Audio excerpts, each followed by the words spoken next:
ஜீவன் என்பது உள்ளவரை என் நெஞ்சம் வணங்கும் சபரிமலை.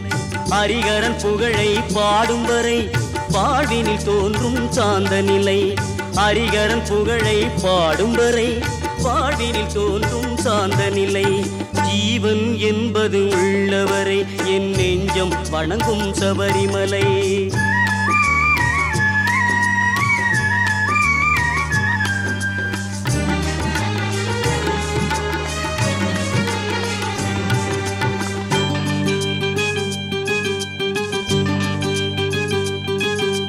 கார்த்திகை தோறும் மாலை அணிந்து 40 நாளும் நோன்பும் இருந்து நாவில் ஐயன் நாமம் பொழிந்து நடந்தே சென்று கோவில் அடைந்து இருமுடி சேர்த்தேன் அவனிடத்தில். ஒளிமழை தந்தான் என்னிடத்தில். இருமுடி சேர்த்தேன் அவனிடத்தில்.